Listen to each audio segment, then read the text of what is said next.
กันต่อไปขอกราบรัตนานิมนต์อาจารย์เพชรกัลยาโนเมืองปากซองจำปาสักออสันเลยเป็นมาจากต่างประเทศอิสราเอลอาจารย์เพชรกัลยาโน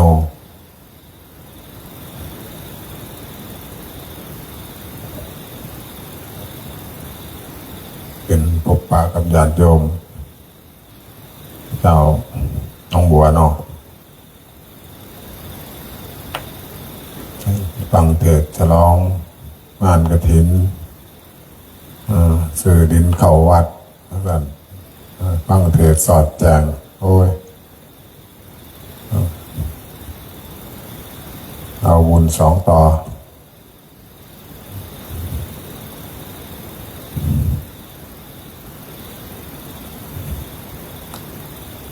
มันสินั่งหลับก็ถือว่าอะไรกำได้นั่งโหลดไอ้นั่งหลับได้เก่งไอ้นอนหลับก็บ่สู้ผู้นั่งแล้วผู้นั่งหลับก็มี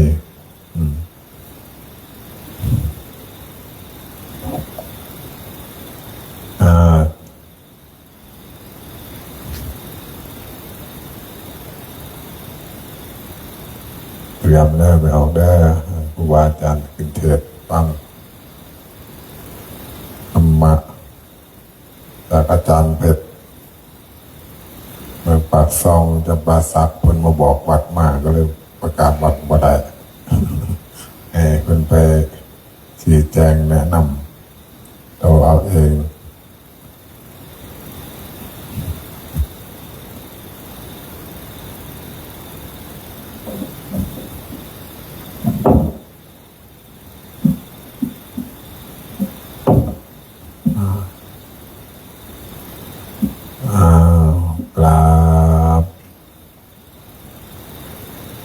กราบ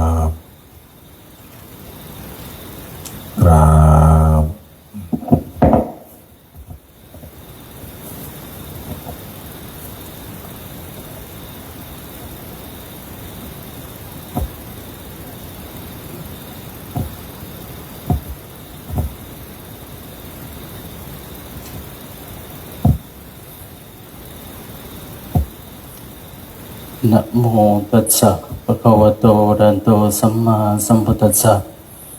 นะโมตัสสะภะคะวะโตอะระหะโตสัมมาสัมพุทธัสสะนะโมตัสสะภะคะวะโตอะระหะโตสัมมาสัมพุทธัสสะพุทธังธัมมังสังฆังนะมัสสามิสุขโขปุญญัสสะอุจจโยติติ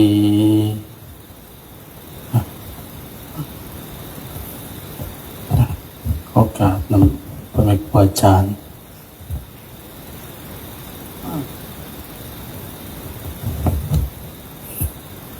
ไม่ลงนั่งตามสบาย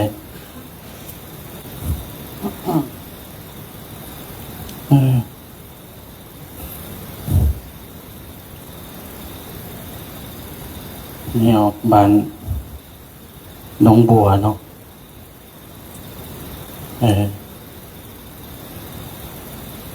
เคยฟังธรรมะจากต่างประเทศป่ะเคยป่ะ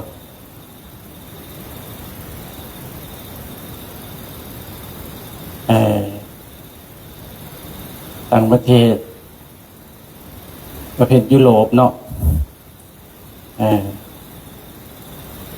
อันนี้ก็ต่างประเทศคือกันอยู่ใกล้ๆนี่แหละอยู่ใกล้ๆพังเฮานี่แหละก็ถือว่าเดี๋ยวบ้านน้องบัวคือว่าเก่งเนาะนั่งฟังว่าอาจารย์แต่ละองค์จนสิแจ้งแหละ2:50 51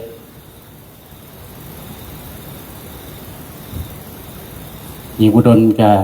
เป็นการสีสูตรมนต์ก็คือว่าเหมือนครูบาอาจารย์เป็นว่าแหละฟังธรรมจนแจ่เคยเห็นโยมผู้นั่งทั้งหน้านี่นะอยู่นั่นนี่บ่ไปบ่โอ้เก่ง จนแฉ่งเลยเราฟังธรรมแต่ที่ว่าการสะสมอินทรีย์สะสมอริยทรัพย์มาหลายแต่ละผู้แต่ละคนจะได้งานซ้ำนี้จิบเนาะจะได้จะว่าจิบเพราะว่าเขาได้คมนิวรณ์ได้ธรรมดาเนี่ยครูบาบางอันบางองค์มันก็คมบ่ได้เลยมันก็บางครั้งก็นั่งรับบางครั้งก็นั่งสับงก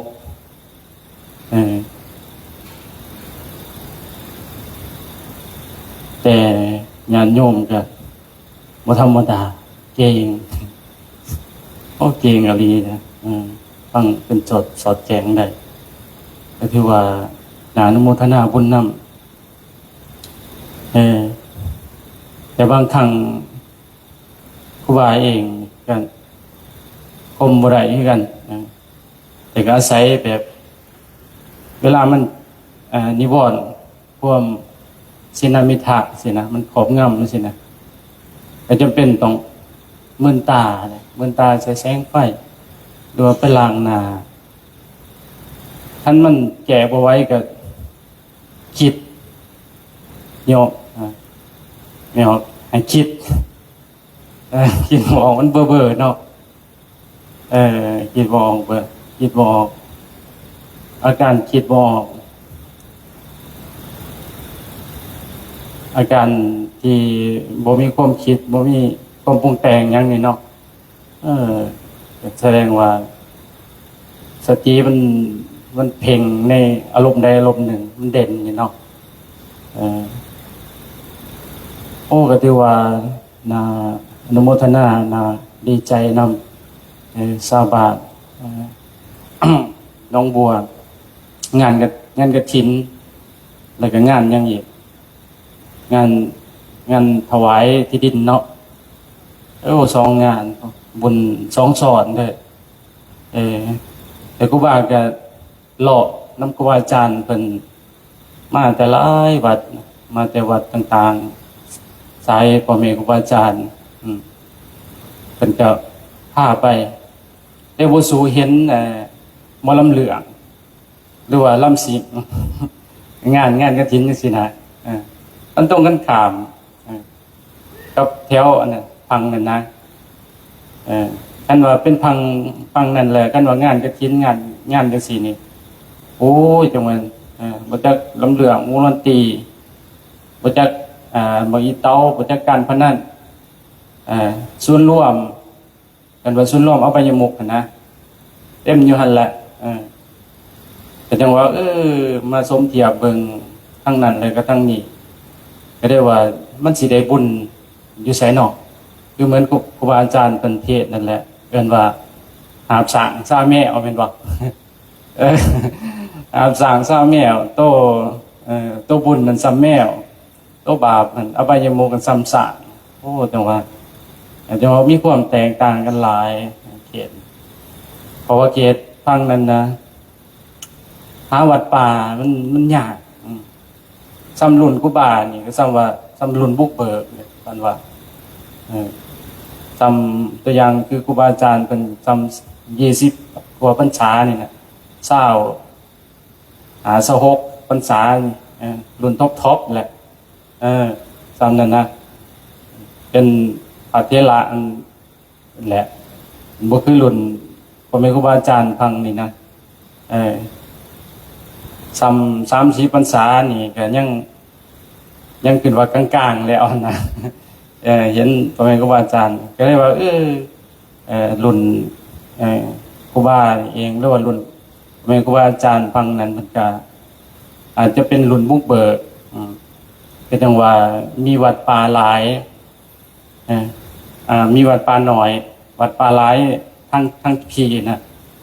มีสาขาพ่อแม่ครูบาอาจารย์หน่อยอยู่ทั้งนั้นจังว่า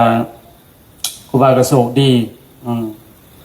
โชคดีคือได้มาศึกษาอยู่ในนี่แหละนำพ่อแม่ครูบาอาจารย์เป็นแก่มากเป็นดึงมากเป็นหลากมากแสวงหาคือกันได้เพราะว่าตอนแรกๆนี่นะตอนแรกๆมันเข้าเพิ่นก็เปิดกว้างคือเปิดกว้างคือธรรมะของพ่อแม่ครูบาอาจารย์คือหลวงพ่อใหญ่หลวงปู่ซ่าสินะเป็นการส่วนหลายมันจะลงในทั้ง YouTube ทั้ง Facebook ทั้งนั้นทั้งนี้ก็ได้ครูบาก็ฟังในหั่นแหละ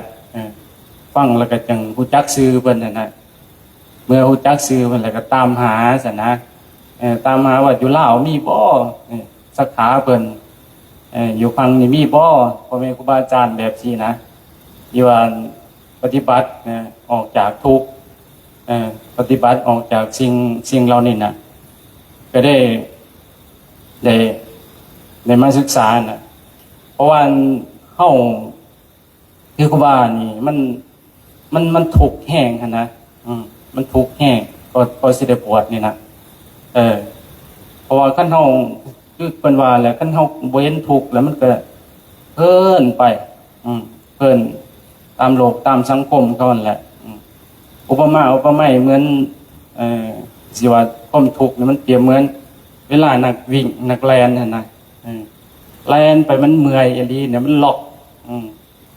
มันบ่มีแห้งอีหลีนะมันล้มเองอ่ะนะความว่ามันทุกข์แห้งนะแต่จังว่ามีโอกาสได้มาศึกษาเพราะว่ามันเจอกับเจ้าของเองนะคือเช่นว่าโยมพอนี่นะโยมพอผู้ที่เฮาฮักเนาะแน่นอนทุกคนมันก็มีพ่อมีแม่แล้วก็มีพ่อมีแม่ก็ยิ่งฮักเพราะว่าเฮาทุกคนนี่นะคืออยู่ดีกินดีสินะเช่นว่าตัวอย่างคือพระอาจารย์ยังที่ว่าเป็นแต่ก่อนมันก็อยู่วัดหลวงนานาศาสตร์นี่นะที่ว่าเป็นลูกมหาเศรษฐีนะคือสมบูรณ์แบบทั้งหลักสักการะทั้งสังคมอย่างต่างๆเมื่อสมบูรณ์แบบแล้วจังสันแล้วก็เป็นยังจริงมาปฏิบัติธรรมศาสนาต้องถามย้อนเข้ามาถามเมืองตัวเองอยู่ซื่อๆก็มีความสุขแล้วซะนะเป็นยังคือจังมานั่งจังซี่นั่งรับขับตานอนนั่งทุกข์นั่งลำบากฟังธรรมพ่อแม่ครูบาอาจารย์เพิ่นแต่ละองค์สินะนั่งอึดนอนอยู่เป็นยังจังมาจังซี่นะก็ได้ว่าถามเบิ่งตัวเองบัดนี้คันว่าบุคคลนั้นนะ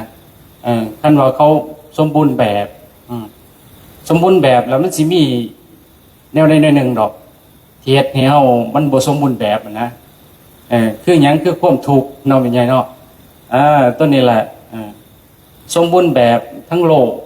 แต่ว่าทั้งภายในเฮามันบ่สมบูรณ์แบบเนาะคือมันความรู้สึกตัวนี้ความเช่นว่าความพัดภาคจังซี่นะเพราะว่า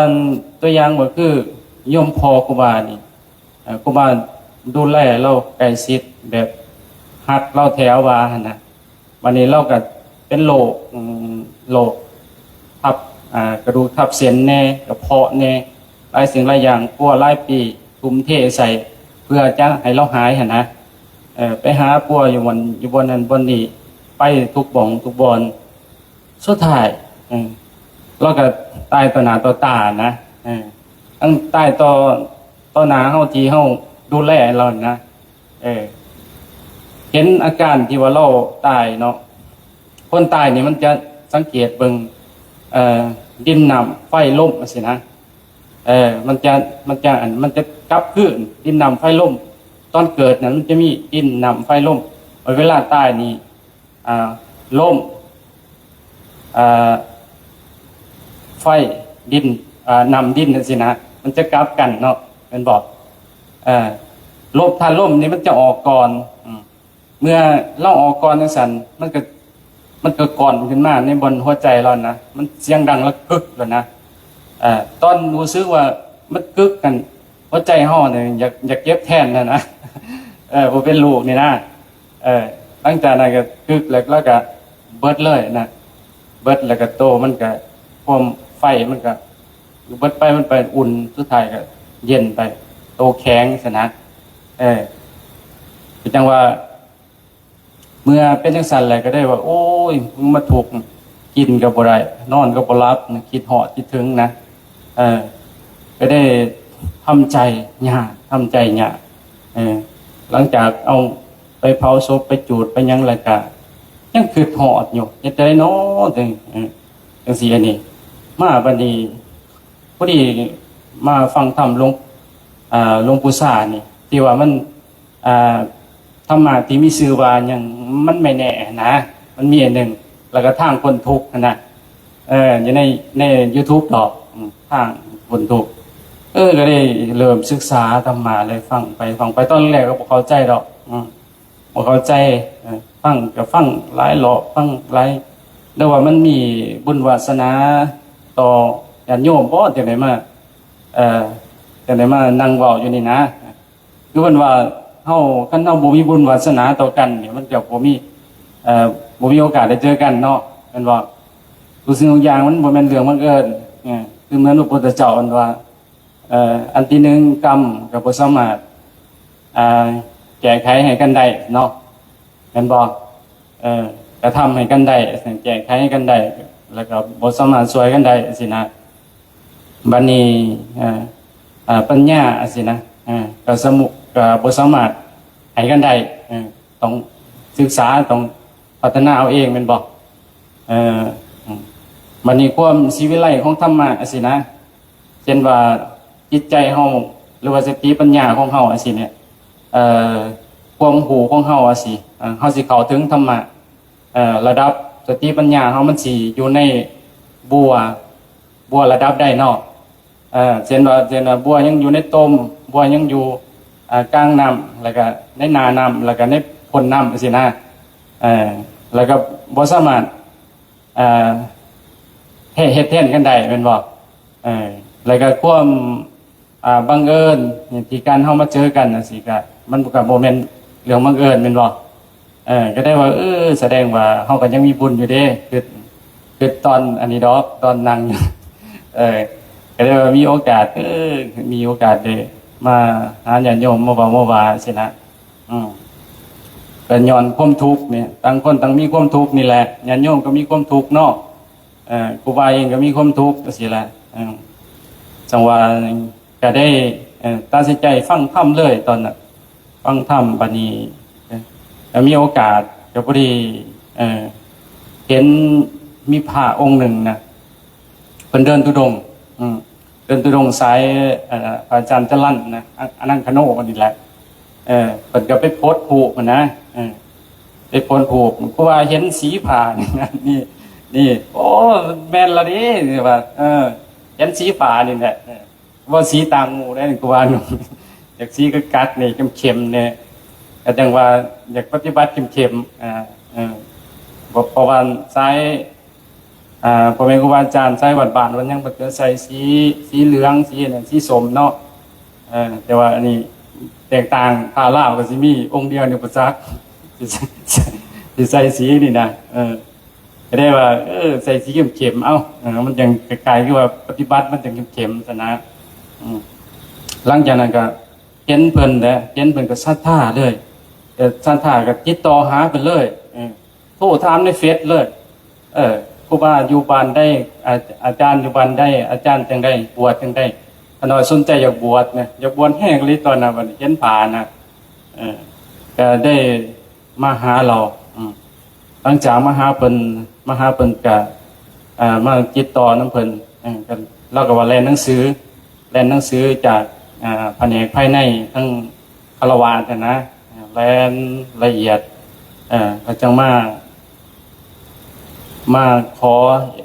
มาขอยืนน้ำเพิ่นหลังจากยืนน้ำเพิ่นแล้วตอนบ่ทันบวชเพิ่นก็กำหนดให้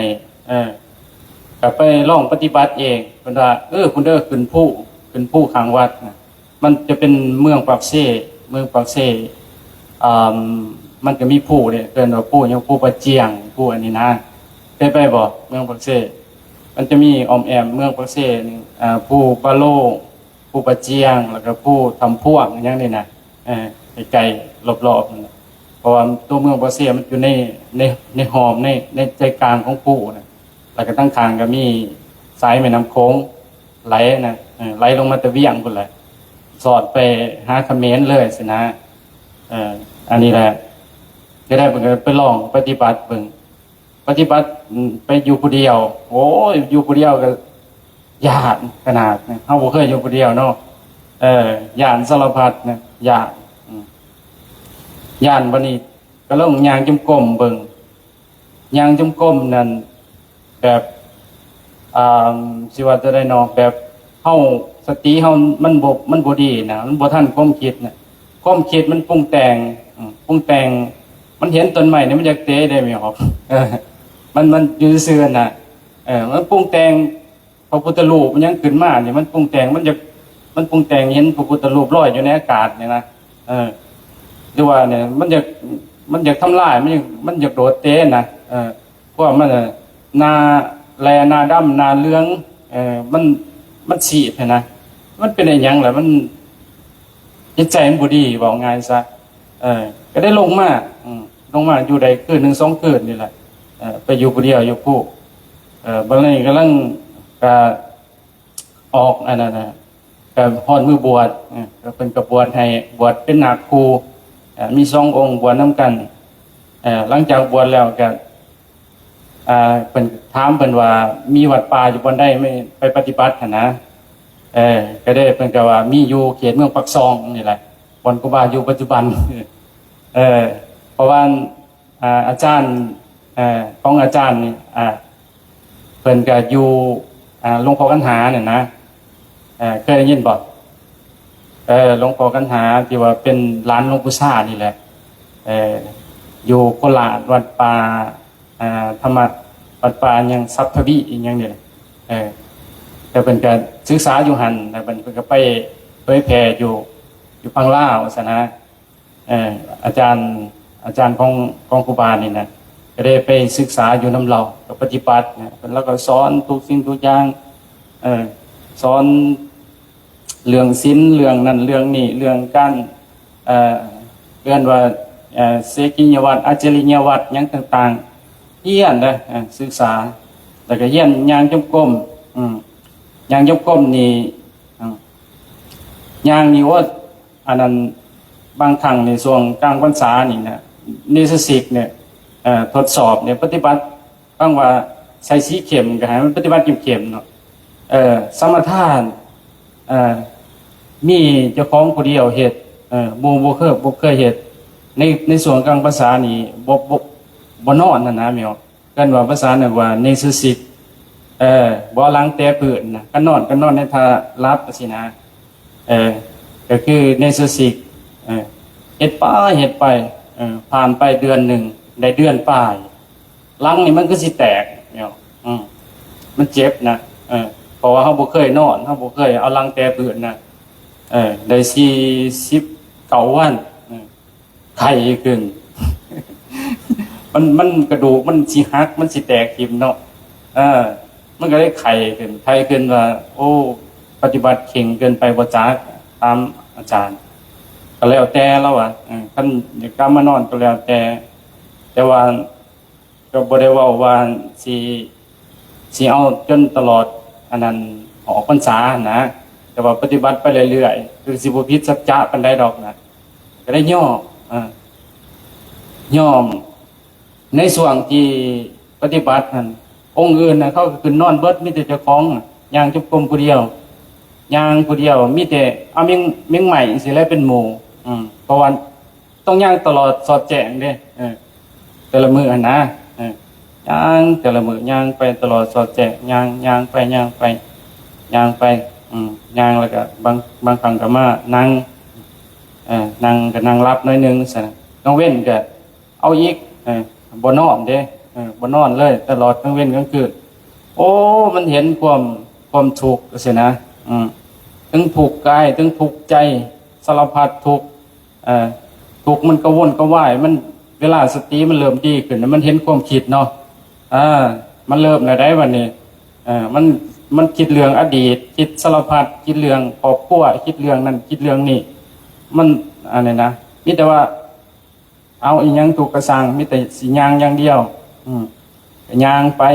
ย่างไปมันก็คิดมันก็ปรุงแต่งอยู่ฮะโอ้สารพัดถูกแต่ทุกว่าเอาบ่ทิมกันย่างทุกกระสังที่บ่ทิมกันย่างจนเบิดขึ้นเสาแจขานี่จนสิทกบ่ขึ้นก็มันเมื่อยนะทั้งเมื่อยทั้งกายแน่เมื่อยทั้งใจแน่ซะก็ปฏิบัติไปก็รู้สึกว่าเริ่มดีขึ้นในส่วนหนึ่งก็เริ่มดีขึ้นมันก็ได้มาบางครั้งมันบ่คิดมันคือไม่ออกมันบ่เป็นเบอร์มันบ่เจริญปัญญานะเพราะว่ามันจะอยู่ในป่าอย่างเดียวเพราะว่ามันเป็นวัดป่าบัดนี้ออกมานอกออกมานอกมาเห็นหูเห็นเสียงเห็นอย่างต่างๆมันก็เริ่มแล้วมันพอมันมีกระผัสสะมีกระทบนะเกินว่าก็ใส่เดินปัญญาก็เกินว่าก็ได้ออกมาว่ามันก็ยังมีอารมณ์อยู่นะตัวอย่างว่ามันสัญญาเก่าๆมันสิขึ้นมาดอกตัวอย่างว่าเห็นหูมันง่ามันสิเฮาเคยลิ้นเคยเจียวเคยนะมันสิขึ้นมามันก็ยังเกิดอารมณ์อยู่ซะนะแสดงว่ายังสติยังบ่ทันดีปานใดเพราะมันยังเพลินไปในอดีตในสัญญาเก่าๆอยู่นะกลับเข้าป่าใหม่บัดนี้กลับเข้าป่าใหม่ปฏิบัติใหม่ออกไปหาธุดงค์บัดนี้ออกไปหลังจากออกพรรษานี่ก็ออกไปธุดงค์ก็ไปกับหมู่2องค์หลังจากไปธุดงค์แล้วก็อยากพิสูจน์ด้วยกันเด้พิสูจน์คือเวลาอันนั้นเขาว่ามีน้ำใหญ่เนี่ยเขาไว้นอนควงน้ำเนาะกูว่าก็ไปนอนควงน้ำนอนกลางน้ำรถแบบมันมีหินแล้วก็นอนอันนั้นนอนกลางหินบัดเวลานอนไปนะก็คืนมาแบบครึ่งรักครึ่งตื่นนะมันมีคล้ายๆกับงูใหญ่นี่มันเลื่อมากนะมันตั้งสายหนักมันมาหานะท่านสมเทียบกับในความรู้สึกกันว่าที่มันซ้ำต้นต้านไปแหละนะมันถ่วมเฮานะมันเลื่อมาหอดนะมันเสียจะได้คิดว่าถ้าหนึ่งมันก็ดมเบิงแล้วมันก็หลีกไปนะมันก็หลีกไปมันก็ดมเบิงสิคือว่าเจ็บมันสิกินแล้วซะนะคือความรู้สึกกันนะเอากินก็ปล่อยมันกินนะมันก็เลื่อนนี้ซะนะก็ได้ว่ามันสิ่งลึกลับนี่เฮาบ่เคยสัมผัสเฮาก็ได้เคยสัมผัสเนาะหลังจากนั้นก็ไปนอนอยู่กองต้นไม้กองต้นไม้ใหญ่ไม้ใหญ่อะไรนะไปนอนหลังจากไปนอนก็เวลาวันนี้มันเมื่อยนั่งเมื่อยเฮาก็นอนซ้ำแจ้งนะภาษาแนวมันจะมีเสียงมาสับใส่หูบ่แห้งๆนี่นะคิดว่าภาษาเนี่ยก็ว่าตื่นประมาณนี้แหละตื่นเอ้าก็เจิดขึ้นมาให้มาเว้าหยังอยู่นี่นะก็ได้คิดว่าป้านี่บ่มาฟังธรรมบทอันนึงว่าในลูกค้าต้นไม้ใหญ่นี่มันจะมีเทวดาเขาจะลงจากที่สูงมาอยู่ที่ต่ำมันสินะพอหานอนอยู่พื้นมันก็ได้มาสับสิหูบ่แห้งๆนี่นะก็ได้เป็นอันนี้กำลังใจอันนึงนะว่าสิ่งที่เราบ่เคยพอบ่เคยเห็นก็ได้เคยเห็นซั่นบัดนี้ออกจากหันก็ไปนอนในปราสาทบัดนี้นอนอยู่ปราสาทหันชาวบ้านนั้นเขาบ่สู่ไปดอกคันได้ยินเข้ามาปราสาทแล้วก็ย่านนะเกียดนะบัดนี้ครูบาก็ไป2องค์ก็ไปนอนปุระแจหลังจากนอนปุระแจก็ย่างยมกลมย่างไปย่างมามันก็บางครั้งจิตเฮามันก็ปรุงแต่งว่ามันสิมีนั่นมันสิมีนี่มาก็บ่สนใจก็ได้หลังจากนั้นก็เมื่อยย่างก็กลับมานอนก็ครึ่งหลับครึ่งตื่นคือกันอีก จะปราสาทมันจะมีน้องน้ำอันหนึ่งแต่ว่าน้องน้ำตัวนั้นบ่เคยบกจักเทื่อน้องน้ำตัวนั้นบัดนี้มันสิมีหยังขึ้นมาแต่ทั้งข้างน้ำมันน่ะมันมาแล้วมันก็เอาโตมันอ้อมกดเลยนะเอาโตมันอ้อมกดมันจะมีใหญ่เนาะกดครูบาอาจารย์มันจะเม็ด1 เม็ดปลายพุ่นแหละความกว้างมันน่ะนะเป็นมันก็โตออกหลังจากมันโตออมแล้วมันก็ดมแต่ขาขึ้นมาดมขึ้นมาดมขึ้นมาตามโตแล้วก็มาหอดคอเซ็ตมันสิกัดแล้วสิก็ไปซื้อกันนะแต่ว่าบ่มื่นตาเบิ่งมันนะมันคล้ายๆคือเฮาสัมผัสกันนี่แหละแต่บ่ได้รับดอกนะแต่บ่ได้รับเนี่ยคันมื่นตาคือสิเห็นมันอยู่นะแต่ว่าก็ปล่อยมันคิดว่าทางกายนี่คือสิบ่แม่นของเฮาแหละซะนะก็ได้ปล่อยให้มันกัดกับกัดเนี่ยพอดีวางใจซ้ำนี่นะปล่อยว่างแหละกัดแต่มันกัดสุดท้ายมันก็บ่ยอมกัดอีกมันก็ไปคือว่านี่เนาะครูบาอาจารย์เพิ่นว่าความตายนี่สมบูรณ์แบบถึงถ้าเฮาบ่ถึงข้าวตายมันก็บ่ตายนะถึงว่าสิเฮ็ดจังไดมันสิให้ตายมันก็บ่ตายแม้จะตกกงใหม่ผมรถปีนเป็นตัวใด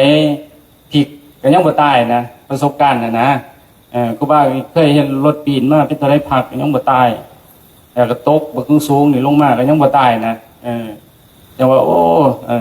คันเฮาบ่ถึงเข้าตายจังได๋ก็บ่ตายบัดนี้กรรมวัฏก็ปฏิบัติคือเก่าหั่นแหละย่างยกกลมนั่งสมาธิบัดนี้มันเจออารมณ์หนึ่งอารมณ์ที่ว่าใจมันสงบเนี่ยใจมันสงบนะน้ำตามันเกินว่าปิติมันออกมามันให้คือหอดพอคือหอดความกตัญญูของพอแล้วบัดนี้อยู่ซื่อๆก็น้ำตาไหลออกมาไหลคือย่างเซ่ไปเอามือไปค้ำเสาทางเดินจงกรมนั่งน้ำตาไหลอยู่แล้วลูกผู้ชายว่าน้ำตาไหลว่าคือว่าคือเห็นบุญคุณพ่อแม่คือเห็นอายน้องอยากให้อายน้องมาปฏิบัติสิเด้คือมันประเสริฐมันเลิศแท้นะมันความรู้สึกที่ว่ามันปิติมันออกมาอะไรกันมันออกมาเองมันนะมันสุขใจมันสบายหลังจากผ่านไปก็ได้ในส่วนสมองนะผ่านไปบ่ได้เด้คนเขาย่างมาเห็นน้ำตาเฮานี่เขาสิเว้าได้พยายามสติขึ้นมาแล้วก็งับความรู้สึกก็ได้ดัดวันนี้ผ่านไปทิศหนึ่งความสงบตัวนั้นหายไปอยากให้มันกลับขึ้นมาขึ้นนะบ่มีสงบความสุขมันบ่เที่ยงซะนะบ่เที่ยงบ่แน่อยากให้มันย่างยกกลมคือเก่าอยากให้มันสงบคือเก่ามันก็บ่เป็นอีกมันก็บ่ได้อีกนะจัง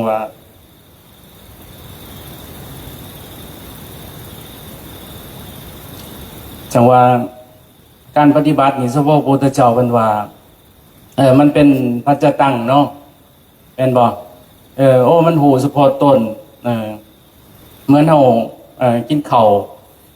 เฮากินข้าวแบบเฮารู้สึกความที่ว่าความรู้สึกเฮาอิ่มนะเฮาอิ่มแล้วความรู้สึกที่ว่ามันอิ่มมันเป็นจังได๋นะเฮาก็บอกคนอื่นบ่ได้เนาะคนอื่นก็บ่ฮู้นำเฮาเช่นว่าว่าเวลาเฮาเจ็บท้องเจ็บหัวเจ็บทางกายจังซั่นจังซี่นะเป็นไข้เป็นป่วยจังซั่นจังซี่ความรู้สึกตัวนั้นนะเฮาคนอื่นก็บ่สามารถที่จะรู้สึกแบบเฮาได้เนาะเฉพาะว่าเฮาสุขจังซี่เนี่ยมันเป็นปัจจตังมันรู้เฉพาะตนเด้เนี่ยผู้ใดปฏิบัติก็ผู้นั้นเข้าใจผู้นั้นรู้ผู้นั้นเห็นจังว่าก็ได้ว่าผู้ซื้อว่าดีขึ้นสติมันก็เริ่มดีขึ้นปฏิบัติหลายรูปแบบวันนี้เปลี่ยนที่ว่าล่องนั่งตลอดแจ้งจังซี่นะแบบโดยบ่พลิกซั่นเกินว่านั่งให้มันขามเวทนานะที่ไม่ออกนั่งจังซี่ยังบ่ทันเห็นลูกจักเทื่อเนาะถือว่าเก่งเด้เพิ่นว่าอยู่ในภาคของเวทนานั่นนะมันล่ออยู่ในภาคนั้นมันจะมีหยังแบบอันนั้นนะ เด็กจะขู่น้ำมูอีกได้เพราะว่าครูบานี่เป็นคนมักสงสัยนะเอาเบิ่งสิลองปฏิบัติคือหมู่ซินั่งไป2-3 ชั่วโมงชั่วโมง1 2 ชั่วโมงสิเวทนามันก็มาแล้วบ่จริงเนาะคนเจ็บขานี่หลังจากนั้นมันก็เจ็บเข้ามาเจ็บแล่นไปแล่นมาอยู่มันก็เจ็บหัวจะโปกก็เสียเจ็บจะโปกแล้วมันก็ขึ้นใส่สันหลังนั่นสินะแม่นบ่มันสิขึ้นใส่สันหลังขึ้นมันก็แล่นลงจะโปกอีกมันคือสิไหมนี่นะแม่นบ่มันศีลของเฮามันคือสิไหมนี่นะมันมันเจ็บจะได้น้อจะได้น้อบ่ผ่านแม่นบ่อนุโมทนาบุญนำแม่นนี่จังว่าเป็นความทุกข์อันหนึงเนาะเอาเห็นทุกข์นะแม่นแต่จังว่าเวทนาผ่าของเวทนาแต่มันก็มียังรออยู่เฮาอยู่เนาะรออยู่เป็นว่าความสุขอีกแบบนึงนะเวลามันเจ็บสุดๆแล้วมันเฮาสิวางใจเพิ่นว่าให้วางใจอยู่ไสอะไรอยู่กับลมหายใจความรู้สึกกันมวยทิ่มกับลมหายใจคั่นใจมันแล่นไปหาเวทนาอันหนึ่งมันก็เป็นความเจ็บปวดโลดฉะนั้นปล่อยมันมันเจ็บไปมันก็ทำหน้าที่ของมันความเจ็บเวทนามันก็เป็นธรรมศาสตร์ของมันอันหนึ่งเอิ้นว่าเฮาเรียนรู้ธรรมศาสตร์เด้เรียนรู้ความจริงเนาะเรียนรู้ทุกข์ก็สิเบิ่งความจริงเบิ่งเวทนาสิปล่อยมันเจ็บไปมันก็หลายชั่วโมงบางคนก็ประมาณ 3-4 ชั่วโมงสิก็เริ่มเบิดแล้วบางคนก็ดนลักษณะก็ได้ปล่อยมันเจ็บมันหลังจากมันเจ็บสุดๆแล้วมันก็ปล่อยไม่ออกมันก็สุดท้ายมันก็ปกตินะเวลามันไม่ออกเบิดแล้วบัดนี้มันก็ขายคือนี่แหละ12 โมงกว่าสินะเพราะว่านั่งแต่ว่าค่ำเด้มันก็ลมพัดเย็นๆบัดนี้อาการที่ว่ามันสนะเวทนาใดมันก็ได้ปิติออกบัดนี้มันก็เป็นความสุขอีกอันนึงซะนะบัดมื้อต่อไปอีกมาลองนั่งอีกมันก็เจ็บคือเก่าอีกมันบ่แม่นว่ามันสิเศร้าเลยได้ความเจ็บมันก็มาคือเก่าอีกมันก็เป็นจังซี่แหละเกินว่าความทุกข์มันก็มีของเฮาอยู่ในนี่แหละอันตามแต่ว่าเฮาสิวางใจแนวใดแม่นบ่การวางใจฉะนั้นเวทนาอันนี้ก็เป็นสิ่งที่ดีเรียนรู้สำหรับเวลาเฮาใกล้สิตายเนาะเพราะว่าอาการเวลาเฮาใกล้สิตายมันสิมีเวทนารุมเร้าเฮานะความเจ็บปวดเจ็บนั่นเจ็บนี่ก็ซ้ำมันสิสิ้นลมคือโยมพอครูบาสินะเราก็ข้างว่าเจ็บนะก่อนเราสิสิ้นลมฉะนั้นก็ได้เห็นความทุกข์พระพุทธเจ้ามันก็ได้สอนเฮาว่ามันหยังล่ะความทุกข์มันอยู่ไสล่ะว่าความทุกข์มันอยู่ไสล่ะ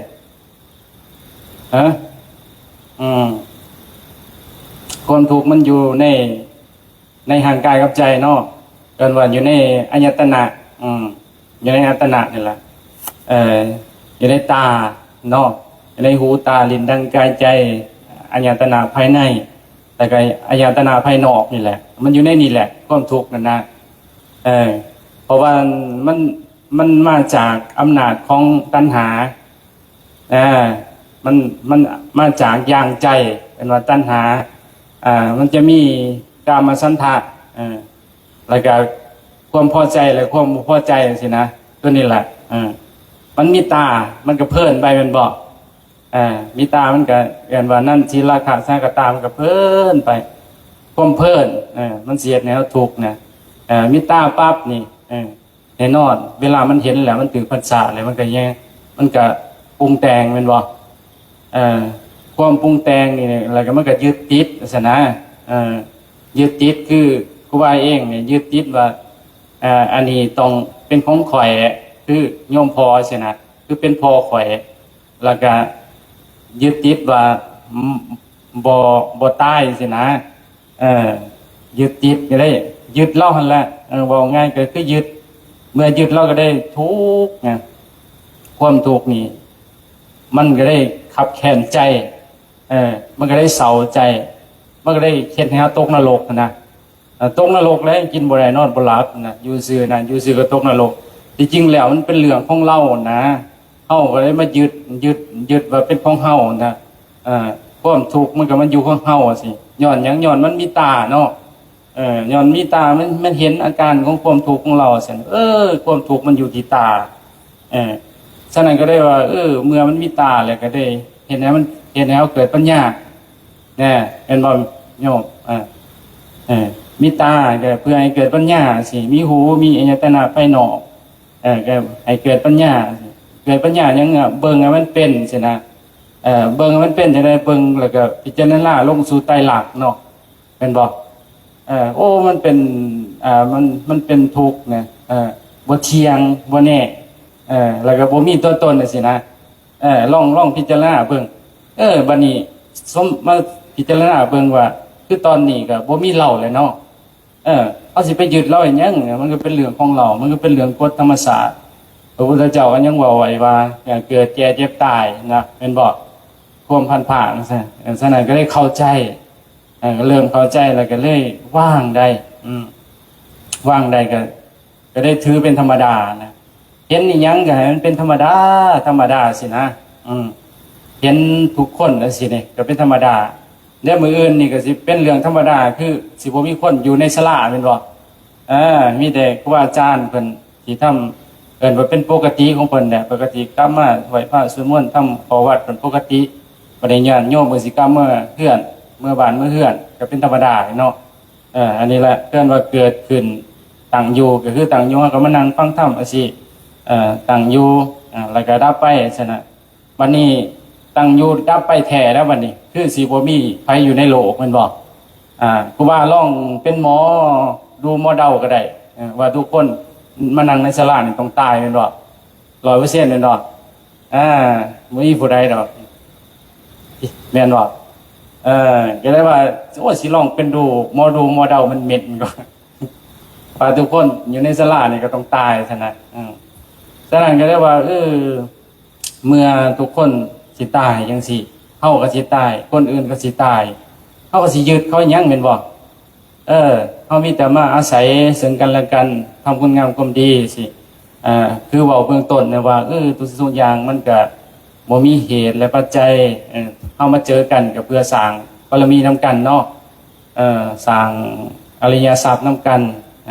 โดยการที่เฮาพัฒนาความรู้พัฒนาสติปัญญาเฮาไปให้มัน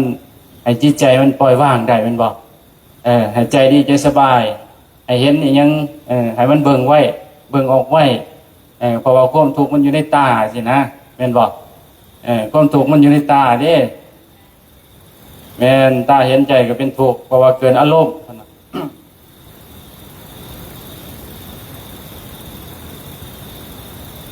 อารมณ์ก็คือโลภเพิ่นว่าแม่นบ่คือถ้ามาเพิ่นเว้าวันแล้วเพิ่นว่าเฮาเป็นหยังมันเวลามันเบิ่งไปแล้วมันจังปรุงจังแต่งซั่นนะย้อนเฮาบ่ฮู้ความจริงแม่นเนาะย้อนเฮาบ่ฮู้ความจริงเพราะว่าใจเฮามันเอิ้นว่าบ่ฮู้ความจริงก็คือเป็นตัวอวิชชาแม่นบ่อวิชชาคือความบ่ฮู้บัดนี้เฮามาเป็นวิชาคือเป็นความรู้ซั่นน่ะเป็นความรู้แล้วว่าทุกสิ่งทุกอย่างในโลกนี่มันบ่เที่ยงมันก็บ่ปรุงแต่งเกินไปแม่นบ่มันสิเห็นว่าสติปัญญาเฮาดีคือเพิ่นเว้าแล้วระบบปฏิจจสมุปบาทเพิ่นว่าเมื่อมีอวิชชาเป็นเหตุเป็นปัจจัยสู่สังขารเนาะคือความคิดความปรุงแต่งเมื่อมีสังขารจึงเกิดวิญญาณสินะเมื่อเกิดวิญญาณจึงมีสัญญาตนะสินะสัญญาตนะคือสัญญาตนะภายนอกภายในสินะเมื่อมีสัญญาตนะจึงมีอะไรอย่างเวทนาแล้วก็ตัณหาอุปทานวิภพวิชาติแล้วก็สลามรณะอีกก็หมุนไปอีกเนาะวงจรจังซี่แสดงว่ามันเกิดจากผัสสะเด้ ถ้าว่าเฮามามันมีภาษามันจึงมีมีโลกมีอารมณ์ว่าซั่นน่ะมีความยึดสิมีอุปทานสินะแสดงว่าถ้าว่าเฮาตัดสะพานมันได้สินะตัดมันได้ตั้งแต่กันที่เฮาภาษาเฮาบ่ยึดมันก็บ่มีมีอุปทานก็มีภพแล้วก็บ่มีศาสตร์เนาะแม่นบ่มันก็หยุดแหละมันก็เป็นเก้อๆของมันจังซั่นนะที่ว่าเฮาเห็นมันก็ได้ว่าบ่ปรุงบ่แต่งเมื่อมันบ่ปรุงบ่แต่งมันก็ดับไปจังซั่นจิตของเฮาเพราะว่าใจเฮามันปกติแล้วคือเพิ่นว่าใจเฮามันเป็นอภัสราแม่นบ่พระพุทธเจ้าเพิ่นว่ามันจิตใจมันคล้ายๆคือมันเป็นผู้รู้ซื่อจิตใจมันเป็นอภัสสรนั่นสินะมันผ่องใสอยู่ซั่นน่ะปนุอุปมาอารมณ์ของเขาเนี่ยเหมือนสีเนาะเป็นบอกมันมีสีหลายสีหลายสีสีเนี่ยสีแล้วก็มันมามันผสมกับน้ำนี่นะเมื่อเขากันสีออกเนี่ยแต่ละสีมันก็สีเลือดแต่น้ำมันก็สีเลือดแต่ความบริสุทธิ์ใจของเขานะปนุอุปมาฉะนั้นก็ได้ว่าอารมณ์เนี่ยมันเป็นของโลกมันคืออารมณ์มันก็คือเป็นภพอันหนึ่งเป็นการจุติอันหนึ่งเอิ้นว่าท่านเว้าระบบการเกิดสินะเป็นว่าอันนั้นกรรมของเฮานี่ก็เหมือนแผ่นหน้าเป็นบ่คันว่าตามหลักของอภิธรรมหรือว่าปริญญาสินะบัดนี้เม็ดพันธุ์สินะหรือว่าตัณหาสินี่ตัณหามันก็คือย่างของเม็ดนั่นแหละมากไม้หั่นนะ เมื่อเอาเม็ดนี่เอิ้นว่าตัววิญญาณนี่แหละตัววิญญาณก็คือเม็ดเนาะมันมีในระบบปฏิจจสมุปบาทนะเอาไปวางใส่อารมณ์หรือว่าเอาไปวางใส่กรรมของเฮาแหละเพราะว่าตัวเฮายึดมันก็เกิดแม่นบ่มันก็เกิดขึ้นบัดนี้ย่างมันมีในตัวตัณหามันก็เพิ่นไปสุดท้ายมันก็เกิดขึ้นแล้วก็มันก็งอกงามซั่นนะเอิ้นว่าท่านว่าพื้นหน้าดีก็คือความดีเนาะพื้นหน้าชั่วมันก็เกิดที่อยู่ที่ชั่วเอิ้นว่าต่ำกว่าภพภูมิภพภูมิมนุษย์สินะเปรตอสุรกายสัตว์นรกสัตว์เดรัจฉานสิเนาะฟังสิเข้าใจบ่ได้เนาะเฝ้าแบบเป็นกันเองอ่ะนะบ่ได้หวานเด้เว้าธรรมะเนาะมันจังเว้าจังซี่แล้วมันจังบ่อยากนอนแม่นบ่แม่นเว้าจังซี่แล้วมันจะบ่อยากนอนอันเว้าแบบมันหวานมันสิอยากนอน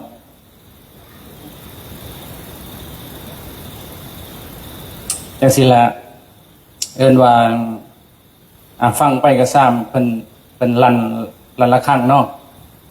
ฟังไปเรื่อยๆก็ถือว่าพระพุทธเจ้าเพิ่นกล่าวว่าอัตตาสังเวสิตาเสโยสินะการชนะยากที่สุดคือชนะตนเองแม่นบ่ฉะนั้นเฮาต้องอัตตโนยัตตนังสินะจงเตือนตนของตนให้พ้นผิดตนเตือนจิตตนใดไผจะเหมือนตนเตือนตนบ่ได้ไผจะเตือนสินะอย่าเสียเสื่อนจงเตือนตนให้พ้นภัยสินะฉะนั้นก็ได้ว่าคันสิเตือนตนเองได้ก็ต้องให้มันชนะตนเองก่อนคือการที่คือครูบาเว้าเบื้องต้นเด้คันว่าเฮาตั้งใจเฮ็ดอีหยังก็ให้มันเฮ็ดตลอดหนฟังเนาะเป็นคนจริงใจแล้วก็เป็นคนจริงจังย่างจงกรมนี่คือไม่ออกว่าสิตั้งใจว่าสิมาฟังธรรมฟังธรรมให้มันหลอดแจ้งไว้เนาะมันได้อานิสงส์เด้ได้หยังแหละการที่นั่งสิก็คือได้นั่งเนาะได้นั่งได้เห็นทุกข์กันแหละฉะนั้นทุกข์สมุทัยนี่นิโรธมรรคนี่เป็นของจริงเนาะเป็นของจริงทุกข์สมุทัยนิโรธมรรคจังว่าพระพุทธเจ้าเป็นบอกไว้อยู่ว่าคำสอนของเพิ่น 84,000 ธรรมขันธ์นี่ อุปมาเหมือนใบไม้ในป่าสินะแต่ก็เป็นหยิบมาในกำมือของเพิ่นนี่แหละคำสอนร่วมนี่แหละในอะไรอริยสัจสี่นี่แหละนะเป็นบอกทุกข์สมุทัยนิโรธมรรคนี่แหละคันบ่มีทุกข์นี่ครูบาก็บ่ได้มาบวชเด้แม่นบอกคันบ่มีทุกข์ก็บ่ได้มานั่งเว้านี่เฮาธรรมะบ้านหนองบัวดอกปัญญาเย็นทุกข์นี่แหละโอ้เนี่ยจังว่าสิขอบคุณทุกข์นะมีย้อนทุกข์นี่แหละจึงได้มาบวชนี่ฉะนั้นโอ้ทุกข์นี่เป็นความจริงทุกข์นั้นเป็นอริยสัจจริงเฮ็ดให้เฮาทุกคนที่เกิดมาเป็นมนุษย์นี่นะในการที่เฮาเห็นทุกข์เนี่ยเห็นโทษเห็นภัยในการเวียนว่ายตายเกิดพบน้อยพบใหญ่สินะเกิดเป็นอิหยังกระสร้างเกิดเป็นเปรตอสุรกายสันนรกสันเดรัจฉานมนุษย์นับตั้งแต่สันพ้มลงมาพวกเทวโลกมนุษย์โลกหรือว่าอบายภูมิสีสินะมีแต่ทุกข์มันเนาะแต่อันโอ้เฮาสิดับทุกข์ได้มันบ่แม่นของง่ายใช่ไหมแน่นอนเด้แต่ว่าการฟังธรรมนี่เฮ็ดให้พ้นทุกข์ได้บ่ได้เนาะแม่นได้เพราะว่าเฮาสะสมอินทรีย์มาบารมีมาหลายเป็นญาติโยมเพิ่นได้สินะก็นาโมกอนุโมทนานำนั่นแหละการฟังธรรมนี่มันดีเด้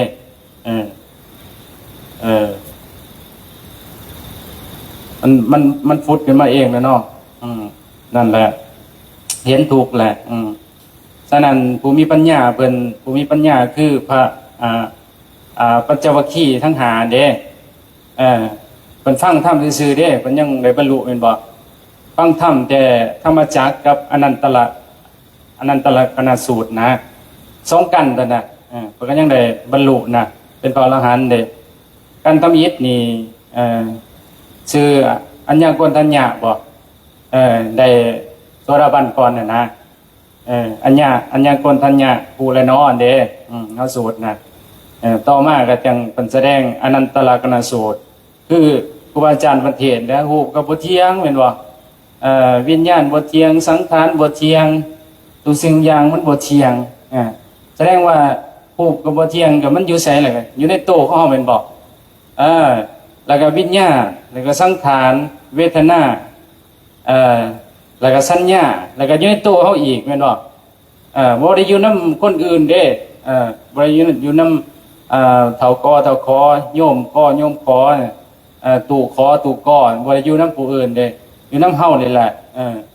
แต่เรื่องของผู้อื่นก็มีคือกันแต่ว่ามันเรื่องของผู้อื่นวันนี้เฮาลองโอปนานิโกวันนี้นะลองน้อมมาหาตัวเองสินะน้อมกลับมาหาตัวเองหูบมันก็มีเฮาก็มีใช่ไหมโอ้ความรู้สึกนึกคิดว่าธาตุรู้ของเฮาสินะมันก็มีเด้ตัววิญญาณสิสังขารความคิดของเฮามันก็มีสินะสัญญาความหมายมันจดจำสิมันก็มี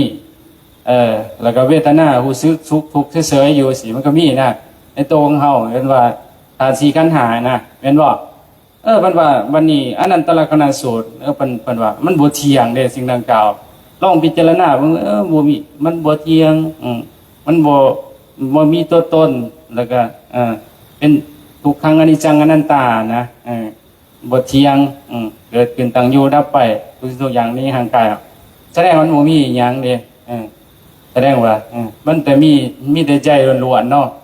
กันว่ามีตั้งแต่ธาตุรู้หรือว่าเป็นสภาวะรู้ซื่อๆรู้เฉยๆนะความรู้สึกมันเกิดขึ้นซื่อๆนี่เฮาก็ฮู้ซื่อๆนะฮู้ซื่อแล้วเมื่อฮู้แล้วมันก็ดับไปเท่านั้นมันดับไปมันก็อยู่เกิดๆของมันมันสิมีหยังเนี่ยเป็นของเฮาซั่นเช่นว่าซั่นนะลองน้อมเข้ามาภายในของเฮาสินะเมื่อเฮาฮู้เฮาแล้วเฮาก็สามารถฮู้โยมกอยมขอยฮู้คนทั่วโลกเนาะฉะนั้นก็บ่มีแนวยึดเด้ในโลกนี่แม่นบ่ในโลกนี่ก็บ่มีแนวยึดบ่มีแนวติดฉะนั้นก็สิ่งที่พระพุทธเจ้าสอนแม่นความจริงเราต้องพิสูจน์ด้วยตัวของเราเองฉ จากนั้นก็ได้ครูบาเวลาไปอยู่ป่าสาไปนอนป่าทุดงอะไรยังนะเอาเลยอีหยังคันบ่ถึงข้าวตายเอาเลยเอามากินโลดเสือก็มากินงูยังก็มากินมากัดมายังโลดสัตว์ต่างๆนั่นน่ะผ่านอุปสรรคอยู่บนทันบนนี้มานะก็ยังมานั่งอยู่ธรรมะอยู่นี่เนาะบ่ตายเนาะ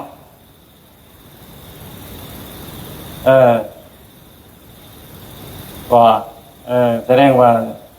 เจ้าทีที่ฮะ โอ้เจ้าทีมาพิสูจน์กันมาพิสูจน์ความกลัว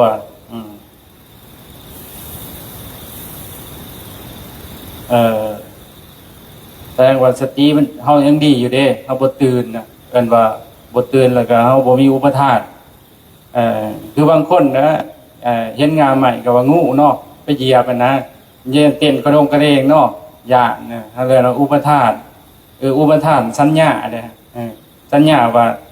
มันคืองูโตงูมันเป็นจังซี่นะมันเอาอดีตมานะเอาบ่เห็นความรู้สึกตัวนั้นนะมันก็เลยมาปรุงแต่งมันก็เฮ็ดให้เฮากลัว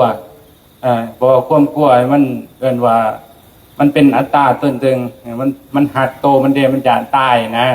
แต่คันเอาหูความจริงแล้วมันก็ซื่อๆซะนะนี่แหละเอิ้นว่าสัญญานี่ก็สำคัญเด้คันเอาหูว่าสัญญาก็บ่เที่ยงมันก็สิดีซะนะเช่นว่าพัดลมกับอันนั้นนั่นน่ะจอกล่องถือจอกเบิ่งหั่นคือกันว่าระหว่างจอกกับพัดลมมันอันใดหนักกว่ากันพัดลมหนักแม่นบ่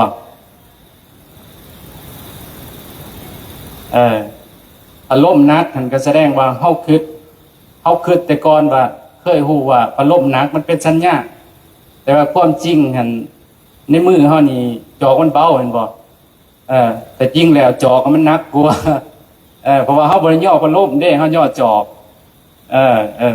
มันเป็นสัญญานะนี่แหละเอิ้นว่าความจริงความจำเพราะว่าตู้พัดลมมันคือจำมาแต่ว่ามันเคยหนักแต่ความจริงแก้วก็คือมันเบานะเพราะว่าเอาบ่ได้ย่อพัดลมเด้แต่ความจริงกับความจำนี่แหละเพิ่นว่าตัวงูคือกันนั่นแหละเอาเหยียบงูน่ะ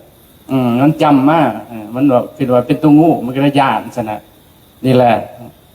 ว่าเรื่องจิตใจเนี่ยมันละเอียดเนาะฉะนั้นครูบาอาจารย์เพิ่นว่าทุกตำหลอกตำล่าทุกสิ่งทุกอย่างอีหยังต่างๆมันก็ลงที่โตเฮานี่แหละแม่นบ่คำพี่อีหยังต่างๆมันก็สิอยู่โตเฮานี่แหละคำตอบของพระไตรปิฎกหรือคำตอบอีหยังสิ่งต่างๆมันอยู่ที่โตเฮาเองแม่นบ่คือโตเฮาเองนี่แหละเฮาสิรู้ว่าเฮาเป็นทุกข์เฮาก็อยู่ในโตเฮาเองเฮาสิเป็นสุขเฮาก็เป็นโตในโตเฮาเองเฮาสิเฉยๆก็อยู่ในโตของเฮาเองนี่แหละทุกตำราก็อยู่ในตัวเฮาเองนี่แหละความรู้สึกนึกคิดเฮาสิสติเฮาสิเด่นสติเฮาสิดีส่ำใดมันก็อยู่ในตัวของเฮาเองเนาะโอ้ฉะนั้นคือเพิ่นว่าแหละตำรามันก็เป็นแค่ตัวหนังสือครูบาอาจารย์เพิ่นว่านะแต่ถ้าเฮาบ่ลงมือปฏิบัติจังซี่นะเฮาก็บ่เห็นความจริงเฮาก็บ่ได้สัมผัสของโตในโตของเฮาเองมันก็บ่เป็นปัจจตังของโตของเฮาเองฉะนั้นคือหลวงปู่เพิ่นเว้านั่นแหละหลวงปู่ซ่าเพิ่นเว้านั่นการที่เฮาโอปนานิโกหรือว่าน้อมมาปฏิบัติเป็นสิ่งสำคัญต้องลงมือเมื่อมีศึกษาเมื่อฟังแล้วคันสงสัยอยู่ซะให้เขาทำลายมันซะนะให้ทำลายความสงสัยคือเขามาปฏิบัติเองเขาสิเห็นเองว่าสิ่งดังกล่าวนั้นคือความคิดมันดับไปสิเอาเห็นโดยตัวเขาเองเลยมันก็ตั้งอยู่เช่นตัวอย่างว่าเฮามาวัดนี่ย้อนหยังถ้าบ่แม่นย้อนความคิดแม่นบ่ตอนแรกก็คิดแล้วมื้อนี้บุญบ้านน้องบัวต้องไปแต่งเครื่องกฐินได้เอาหมากไม้เอานั่นเอานี่มาใส่แล้วก็ไปฟังเทศน์ฟังธรรมครูบาอาจารย์ไหว้พระสวดมนต์ก็ย้อนความคิดละเด้เมื่อคิดครั้งนึง 2 ครั้ง 3 ครั้งแล้วมันจังได้มาเป็นบ่คันเฮาคิดเฮาเห็นความคิดแล้วอยู่บ้านบ่ไปดอกนั่งภาวนาอยู่เฮือนก็ได้ซั่นนะมันก็เป็นความคิดอันนึงซั่นน่ะบัดนี้เช่นว่าตัวอย่างว่าคนเฮานี่มันได้ผัวได้เมียสิมันก็ย้อนหยังแม่นบ่ย้อนความคิดเนี่ยแม่นบ่คิดครั้ง1 2ครั้งแล้วมันจังได้ผัวได้เมียแต่ว่าครั้งที่3นี่มันก็เริ่มลงมือปฏิบัติแล้วได้ครั้งที่3ที่4นี่คันเฮาบ่เห็นนั่นนะแต่คันเฮาเห็นมันตั้งแต่ครั้งที่1ที่2ผลเฮาก็สามารถระงับมันได้เฮาก็บ่ตามมันน่ะซั่นนะมันก็เป็นธรรมชาติของมันอันหนึ่งความคิดซะเป็นว่าจิตตสังขารซะนะมันออกจากใจออกจากอนุสัยของเฮาเอิ้นว่าออกจากมโนของเฮามโนมันเรื่องแสงนะมโนเอิ้นว่าใจนะมันเรื่องแสงออกมามันก็กระทบซะนะคือเพิ่นว่าว่ามโนจิตวิญญาณจังซี่เคยได้ยินบ่มันก็ตัวเดียวกันน่ะนะมันออกมาจากอันนี้แต่ว่ามันทำงานคือมันเรื่องแสงออกมามันเป็นวิญญาณคือเวลามันผัสสะสิเนี่ยมันก็รับรู้นะมันออกมาจากนี่แหละออกจากใจของเฮาแล้วจิตมโนมันญาณมันการเดียวกันนะฉะนั้นเฮาเห็นมันตั้งแต่ตอนแรกๆสินะมันสิเป็นความคิดเฮาก็เห็นมันซะนะเอาคิด2-3 ครั้งเนี่ยเฮาจังได้ผัวได้เมียเอาคิดนี่แหละเฮาจังเป็นจังซี่นะเฮาจังเกิดมาเป็นคนสิก็ย้อนความคิดนี่แหละแต่ต่างแต่ว่าเฮาสิคิดดีหรือคิดบ่ดีซะนะคันคิดดีมันก็เป็นอารมณ์ของฝ่ายดีมันก็ดีไปคันคิดชั่วมันก็ชั่วไปคือเพิ่นเว้าหลวงปู่ปิซ่าเพิ่นเทศน์นะเพิ่นว่าให้เฮาอยู่กับกายแม่นบ่การปฏิบัติของเฮาสิเนี่ยบ่ให้หนีจากกายกายเวทนาจิตธรรมเป็นสิ่งสำคัญให้อยู่กับนี่แหละเบิ่งกายจะเห็นความคิดเพิ่นว่านะเบิ่งความคิดจะเห็นธรรมสิเนี่ยเบิ่งกายคือเบิ่งลมเนี่ยเพ่งมหากายก็ได้เพ่งเบิ่งกระดูกเบิ่งหยังอันนี้เบิ่งอะไรต่างๆนี่แหละอาการ32ก็ได้ใช่หรือว่าสิเบิ่งลมหายใจสินะเบิ่งลมหายใจเพ่งเข้าไปเบิ่งลมหายใจกำหนดผู้ต้นลมกลางลมปลายลมสินะเบิ่งมันละเอียดคือหลวงพ่อยะนะเพิ่นว่าเพิ่นเน้นเรื่องปลายลม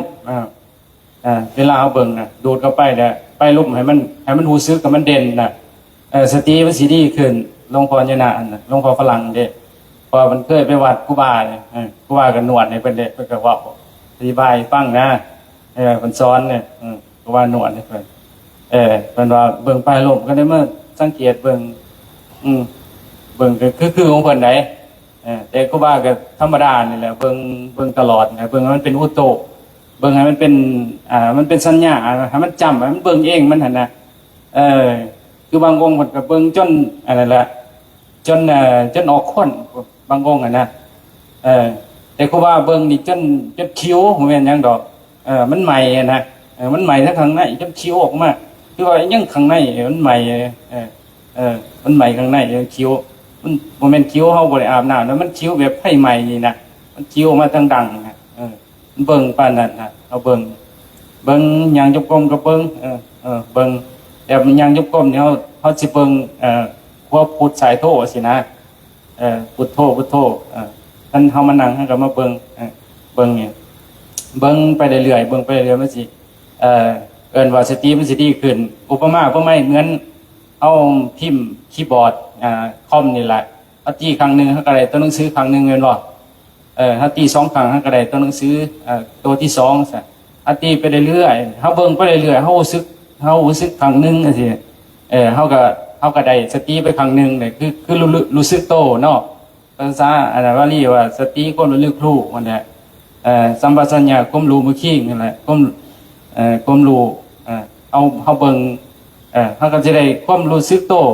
รู้สึกโตเมื่อรู้สึกโตก็แสดงว่ามันอยู่ในลมมันก็อยู่ในลมก็แสดงว่ามันอยู่ในกายนะบัดนี้เวลามันผัสสะออกมาปั๊บนี่มันสิเป็นความคิดเด้แม่นบ่เมื่อเป็นความคิดแล้วเฮาสิเห็นมันแล้วตอนนี้เฮาสิวัดกันว่าสติเฮาสิดีบ่ซะนะคันสติเฮาดีเฮาแสดงว่าเห็นมันเมื่อมันเห็นปั๊บนี่มันสิเป็นว่าเป็นธรรมเป็นว่าโอ้ความคิดมันก็บ่เที่ยงซะ มันกระดับใดมันก็เกิดใดมันกระดับใดกันว่ามันเป็นธรรมเนาะกันว่าเวทนาที่ธรรมพิจารณามันอยู่นี่แหละมันเกิดมันดับอยู่นี่แหละสนะเกิดดับอยู่นี่แหละมันเป็นธรรมศาสตร์ของมันมันเฮายังมีฐานขันธ์เฮายังมีสิเพียงแต่ว่าเฮาบ่ตามเลือเถิดไปสนะยาวไปยาวเหยียดจนเป็นความอุปทานเป็นภพเป็นชรามรณะนะเวียนไปอีกเด้ระบบปฏิจจสมบัติเนี่ยเอาเห็นจังซี่แหละเอาเป็นจังซี่เอาบ่ยึดซะมันก็เป็นจังซี่ล่ะมันเป็นธรรมศาสตร์ของมันซะนะเพราะว่าความจริงมันเป็นจังซี่คือเว้าเบื้องต้นเด้การพัฒนาสติของเฮานี่คือเป็นสูตรไอ้ยังที่ว่าสัมโพธิญญะจักขุกรณีธรรมจักรนั่นเด้จักขุกรณีญาณกรณีอุปสัมมัญญะสัมโพธิญญะนิพพานัญญะอันเด้จักขุกรณีนี่คือเห็นแล้วเนี่ยแม่นบ่ดวงตาเห็นเนี่ยคือดวงตาใจของเฮาล่ะเห็นเนี่ยเห็นความรู้สึกที่ว่ามันคิดนั่นน่ะมันเริ่มเห็นน่ะเมื่อมันเริ่มเห็นแล้วมันก็พัฒนาไปมันจนสัมโพธิญญะแต่ว่าสัมโพธิญญะนี่มันทันกันแล้วซะนะท่านความคิดท่านจิตตสังขารสินะเมื่อมันทำกันแล้วมันก็อุปมาเมื่อไม่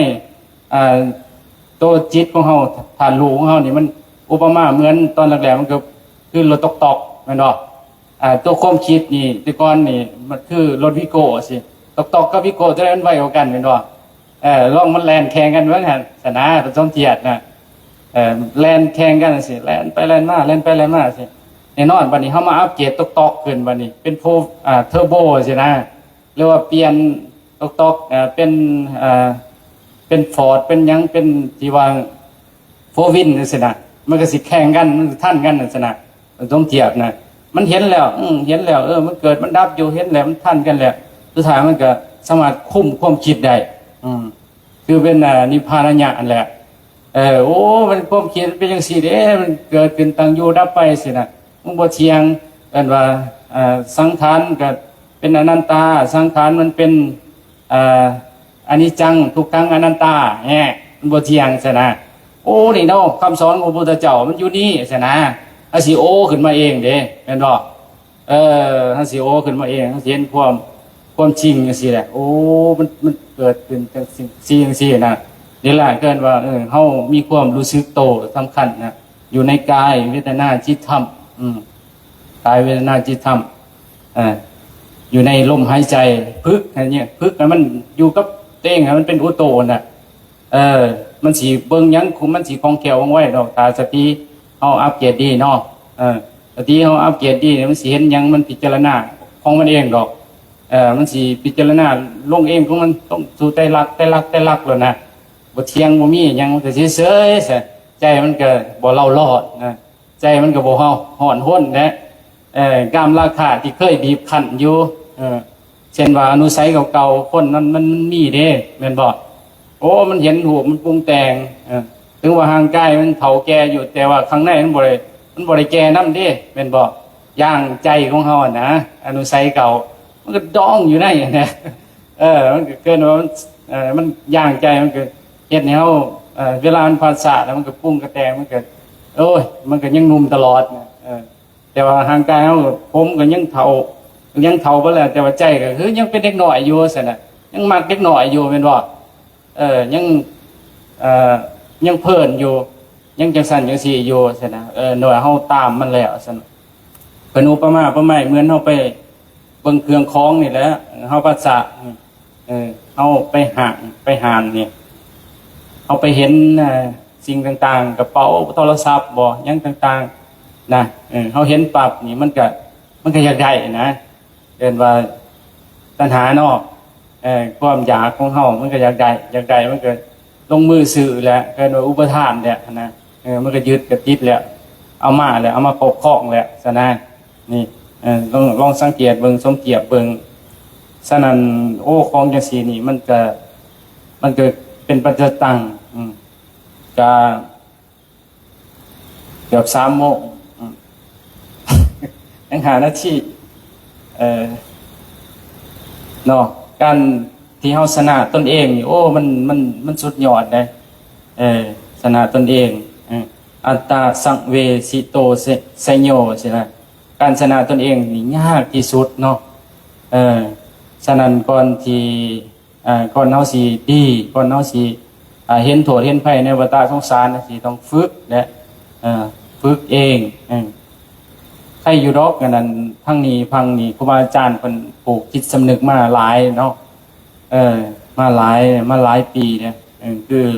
นับตั้งแต่รุ่นหลวงปู่มันหลวงปู่เสาหลวงปู่เสาหลวงปู่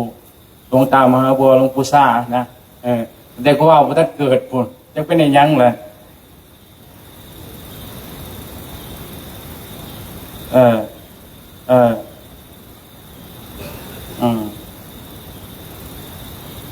แมนแมน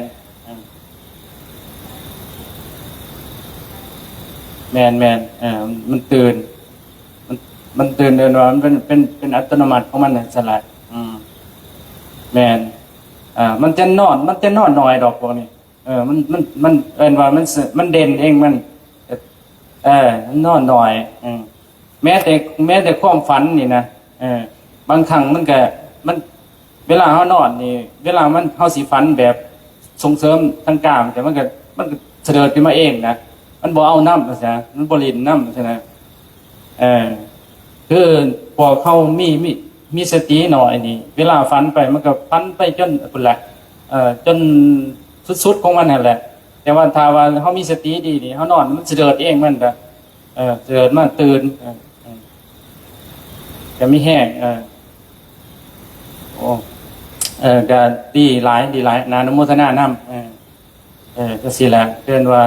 คนปฏิบัติเนาะคนปฏิบัตินี่มันสิฮู้โดยตนเองสิแหละ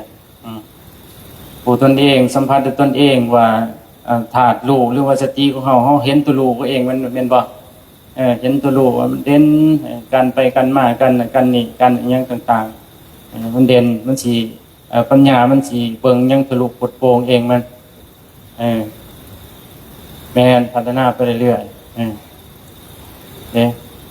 เอามีหยังสิถามบ่ให้แต่ครูบาเว้าผู้เดียวสนทนาธรรมกันก็ได้มันจะ3 โมงแล้วเด้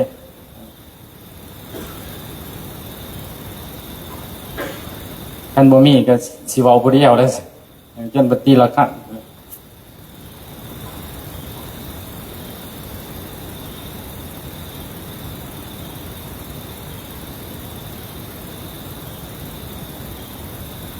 พระอาจารย์อ่อนเนี่ยเป็นโฆษกนี่ก็ถือว่าครูบาได้ขึ้นเทศน์ก็ย้อนเพิ่นแหละ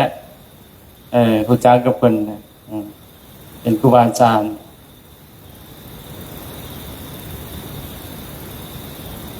ก็ถือว่าเฮาทุกคนน่ะสินะอันนั้นสิ่งที่มันกตัญญูเฮาเนาะหรือจิตใจแม่นบ่พยายามค้นคว้ยเอาพยายามสร้างเอาเรื่องจิตใจนะคือเฮามีเงินมีค่ำมันยังนะปนเปื้อมันเอิ้นว่าส่งเสริมมันบำเรอมันน่ะนะมันก็อกตัญญูเฮาว่าเรื่องทางกายนี่นะเอิ้นว่าฮู้เฮานี่มันก็อกตัญญูเฮาเดี๋ยวมันก็เป็นนั่นเรียกอย่างนี้แหละแต่ก่อนนี้นิดหน่อยนุ่มๆเนาะโอ้ยผู้ใดเห็นกับผู้เบาผู้สาวรุ่นน้อยผู้สาวรุ่นกลางไปใหม่ผู้ใดก็โอ้ถือว่าอันนี้แหละบัดเดี๋ยวนี้ก็นั่นแหละเกินว่ามันอกตัญญูเฮานะทางกายอกตัญญูเฮาจังได๋ก็คือมันเดี๋ยวมันก็เจ็บใช่เดี๋ยวมันก็แก่เดี๋ยวมันก็เป็นนั่นเดี๋ยวก็มันก็เป็นนี่เดี๋ยวมันก็เป็นจังสั่นเดี๋ยวก็มันเป็นจังซี่เอิ้นว่าความเป็นจริงเอิ้นว่าสัจจะเฮาคุมมันบ่ได้เนาะท่านคุมมันบ่ได้ก็แสดงว่ามันบ่แม่นของเฮาแม่นบ่คุมมันบ่ให้มันเป็นนั่นคุมมันบ่ให้เป็นนี่บ่ให้เจ็บบ่ให้แก่บ่ให้เป็นจังสั่นบ่ให้เป็นจังซี่คุมบ่ได้ฉะนั้นเฮาสร้างใจของเฮานี่หลายๆเอิ้นว่าสร้างสติสร้างสตินี่ให้มันได้หลายสตินี่แหละมันสิพาเฮาไปถ้าว่าเฮาปรารถนาจะเกิดนะเป็นว่ากรรมสร้างกรรมดีเนี่ย สร้างใจสร้างอริยทรัพย์ให้มันมันสิฟังมันสิเอิ้นว่าเป็นสัญญาขันธ์มโนนี่แหละคือเพิ่นเว้าแล้วเพิ่นว่าเวลาเฮาอยู่กับอานาปานสตินี่บ่สามารถเกิดได้อานิสงส์อานาปานสตินะลองพิจารณาเอาเบิ่งฮะคือครูบาไปฟังหลวงพ่อสมหมายละเจตนะหลวงพ่อไหนนะเจตอยู่ในนี้เนาะเราแม่นบ่แม่นเจตอยู่ไสนอกันที่ปอนนะก็ว่าไปบันทึกมีพระที่จำศาสตร์ได้เด้พระที่ว่ารุ่นหลวงปู่มันตอนที่ว่าเผาศพหลวงปู่มันนะพระเพิ่นจำศาสตร์ได้จำศาสตร์ได้เพิ่นก็กลับมาเกิดอีกฮะแสดงว่าเรากลับมาเกิดแล้วก็มาปฏิบัติแล้วมาบวชแล้วก็ออกไปป่าเลยแต่บ่ฮู้ว่าไปไสนะนี่ล่ะเกินว่าผู้ที่อยากพ้นทุกข์นะมันสร้างอริยทรัพย์มาแต่ก่อนที่ว่าเป็นหลวงพ่อเราหันเป็นประเภทที่ว่าจำศาสตร์ได้คือมีพระ3 องค์พระ3 องค์แต่ว่าครูบาบ่ชื่อหรอกว่าชื่อหยังนะแต่ก็อยู่จังหวัดอะไรอยู่จังหวัดใจนะอยู่บ่อนใดบ่ชื่อแต่ว่าเป็นมรณภาพมันย้อนไข้ยุไข้ยุมันอาการไข้ยุพระองค์นั้นเราเป็นองค์สุดท้ายที่ว่าเรามรณภาพแต่ว่าเราสร้างสติดีเราเห็นอาการที่ว่ามันเวทนามันรุมเร้านะเราอาจจะระลึกภาพมโนภาพอันหนึ่งมโนภาพนี่คือความหมายว่ามันบ่ได้อยู่ในกายจิตใจมันไหวเด้มันไหวกว่าแสงไหวกว่าสีไหวกว่าหยังต่างๆอันนึกปั๊บนี่มันก็ไปเกิดปั๊บแล้วเด้จังว่าเราก็ได้บ่ได้ตายอยู่กับร่างกายซะนะเมื่อเราตายไปปั๊บแล้วก็เห็นร่างกายเราแล้วก็แบบคล้ายๆคือมี2หลังนะร่างกายแล้วก็หลังอยู่แล้วก็ไปอันนั้นใช้ชีวิตแบบปกตินะระบบว่าตายต่อมาแล้วก็เฮ็ดนั่นเฮ็ดนี่นำเขานั่นแหละแต่เขาบ่สนใจเราเด้เกิดว่าเราตายแล้วนะวันนี้เราก็แบกกดเข้าป่าแบกกดเข้าป่าแล้วก็ไปตามหลอกพอดีเราไปเห็นที่ว่าเขาสิเอากันคนเป็นเท่าใดน่ะคนเป็นเท่าใดไปทางนี้นะแล้วก็มีเรือใหญ่ผู้นึงเรือใหญ่ผู้นึงหั่นจะยมพิบาลน่ะเกรงใจเรานะไอ้ความสำคัญเราคือถามเราพิเศษแบบพันภาษาน่ะก็ว่าเทคแคร์พิเศษก็ได้คนบอกจำนวนหลายๆนี่ไปทางนี้แต่ว่าใหญ่นี่ขึ้นราชรถขึ้นไปทางนี้ซั่นนะให้ความพิเศษคือคนส่วนหลายนั้นเพิ่นว่าไปตกนรกแล้วก็ย้ายผู้เดียวหันไปขึ้นสวรรค์น่ะ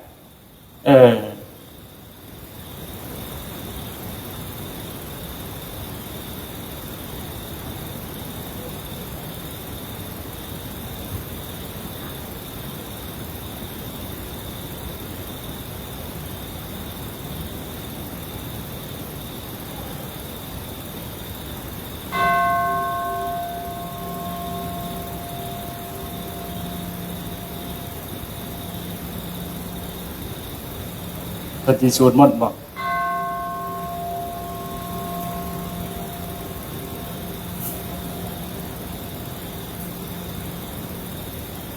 เว้าบ่สุดสำเนาะติดหนี้ไว้เนาะโอกาสหน้าจังว่าเว้าใหม่เนาะปฏิถามต่อไปก็ขอตั้งใจอธิษฐานสิ่งที่คนมีคือปัญญาสิ่งที่บูชาคือบุญคุณผ้าคำจูนคือพ่อแม่ผ้าเสริมแก่คือครูบาอาจารย์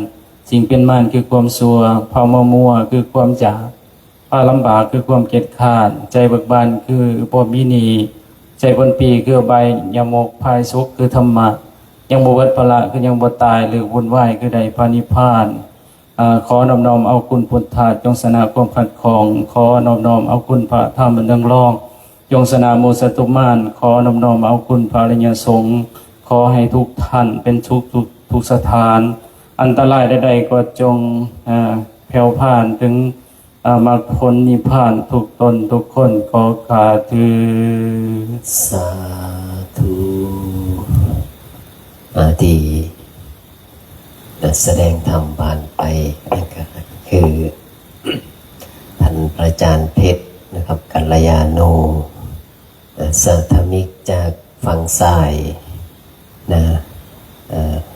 อยู่ปากซองนะเมืองปากซองแขวงจำปาสักเนาะเพิ่นก็หูจักกับหูจักกันมาหลายปีนะครับงานแต่เป็น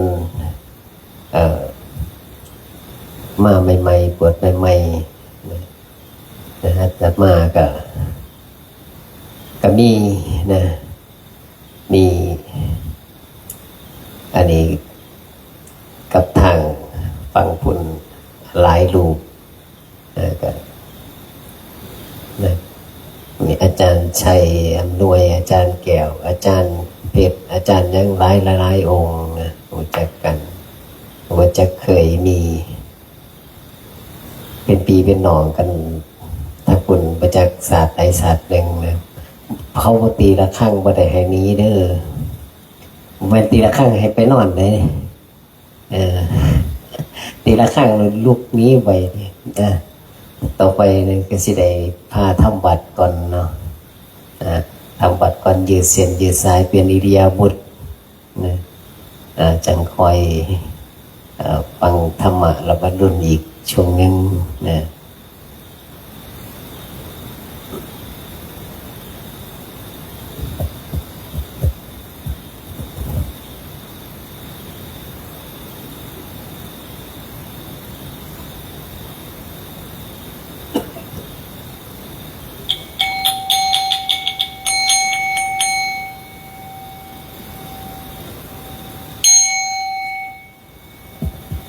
กราบ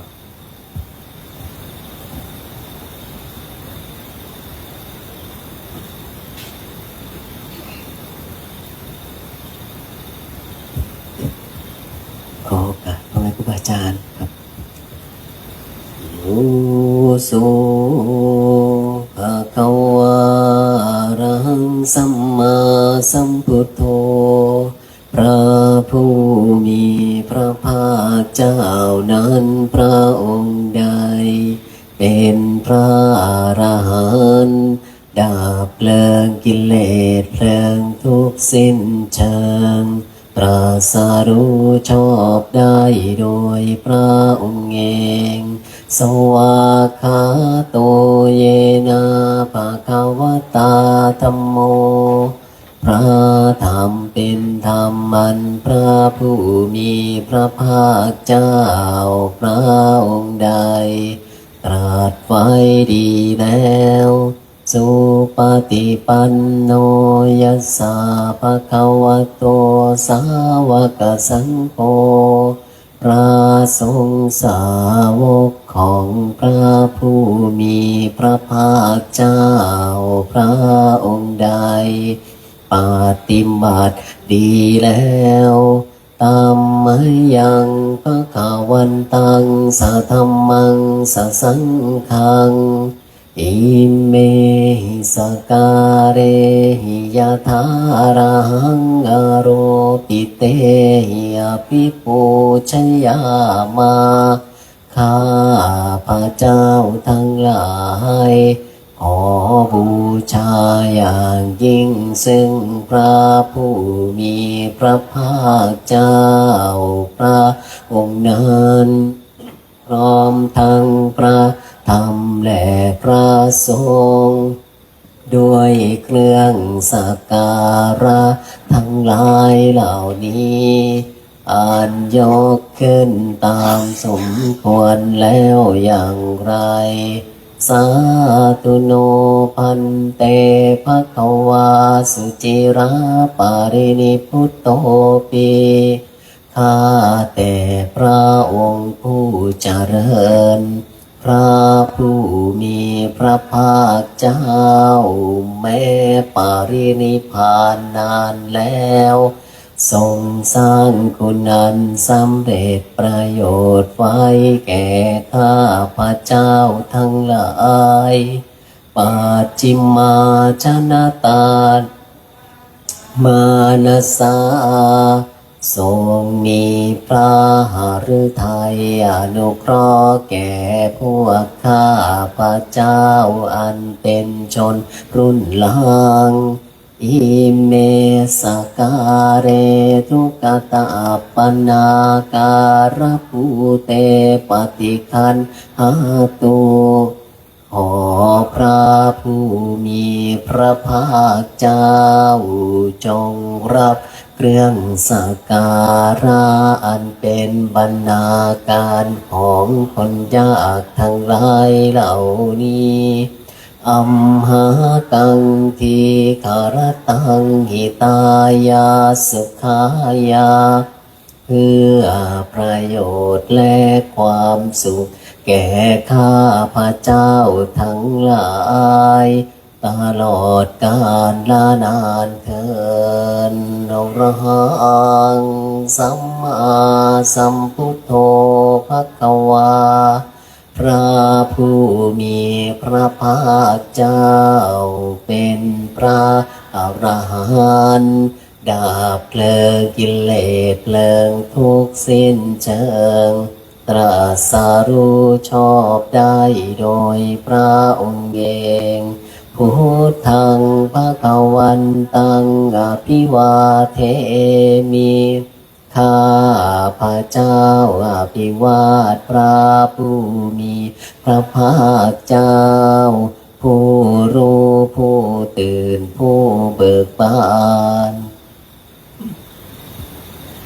สวากขาโตภาควตาธัมโมพระธรรมเป็นธรรมที่พระผู้มีพระภาคเจ้าตรัสไว้ดีแล้วธัมมังนัมสสามิข้าพระเจ้านมัสการพระธรรมสุปฏิปันโนภาคาวะโตสาวกสังโฆพระสงฆ์สาวกของพระผู้มีพระภาคเจ้าปฏิบัติดีแล้วสังฆังนามามิข้าพระเจ้านอบน้อมพระสงฆ์ธรรมยังพุทธัสสะภะคะวะโตปุพพาคณมการังกะโรมะเสนะโมตัสสะภะคะวะโตขอนอบน้อมแด่พระผู้มีพระภาคเจ้าพระองค์นั้นอะระหะโตซึ่งเป็นผู้ไกลจากกิเลสสัมมาสัมพุทธัสสะตรัสรู้ชอบได้โดยพระองค์เองนะโมตัสสะภะคะวะโตขอนอบน้อมแด่พระผู้มีพระภาคเจ้าพระองค์นั้นอะระหะโตซึ่งเป็นผู้ไกลจากกิเลสสัมมาสัมพุทธัสสะตรัสรู้ชอบได้โดยพระองค์เองนะโมตัสสะภะคะวะโตขอนอบน้อมแด่พระผู้มีพระภาคเจ้าพระองค์นั้นอะระหะโตเป็นผู้ไกลจากกิเลส สัมมาสัมพุทธัสสะตรัสรู้ชอบได้โดยพระองค์เองอันธรรมยังพุทธาภิตุติงกโรมเสโยโสตถาคตโตพระตถาคตเจ้านั้นพระองค์ใดอรหังเป็นผู้ไกลจากกิเลสสัมมาสัมพุทโธเป็นผู้ตรัสรู้ชอบได้โดยพระองค์เองวิชชาจารณสัมปันโนเป็นผู้ถึงพร้อมด้วยวิชาและจารณะสุขโตเป็นผู้ไปแล้วด้วยดีโลกวิทูเป็นผู้รู้โลกอย่างแจ่มแจ้งอนุตตโรปุริสธรรมสารถีเป็นผู้สามารถฝึกบุรุษที่สมควรฝึกได้อย่างไม่มีใครยิ่งกว่าสัทธาเทวมนุษย์สานังเป็นครูผู้สอนของเทวดาและมนุษย์ทั้งหลายพุทโธครูผู้ตื่นผู้เบิกบานด้วยธรรมหาเขาว่าเป็นผู้มีความจำเริญจำแนกธรรมสั่งสอนสัตว์โยอิมังโลกังสะเทวกังสะมาระกังสะพรหมกังสัสสมณพรหมณิงปะชังสะเทวมนุษย์สังสยังอภิญญาสัจจิกัตตวาปเวเทสีพระผู้มีพระภาคเจ้าพระองค์ใดได้ทรงทำความดับทุกข์ให้แจ้งด้วยพระปัญญาอันยิ่งเองแล้วทรงสอนโลกนี้พร้อมทั้งเทวดามารพรหมและหมู่สัตว์พร้อมทั้งสมณพราหมณ์พร้อมทั้งเทวดาและมนุษย์ให้รู้ตามโยธรรมังเทเสสีพระผู้มีพระภาคเจ้าพระองค์ใดทรงแสดงธรรมแล้วอาทิกัลยานางให้รอในเบื้องต้นมัชเชกัลยานางให้รอในท่ามกลางปาริโยสานกัลยานางให้รอในที่สุดสัตถังสัพยัญชนังเกวลปาริปุณังปาริสุทธังพรหมจาริยังปกาเสสีทรงประกาศมาจารย์การปฏิบัติอันประเสริฐบริสุทธิ์บริบูรณ์สิ้นเชิงทั้งอัตถาพร้อมทั้งพยัญชนะตามังภควันตังอภิปูชยามิข้าพระเจ้าบูชา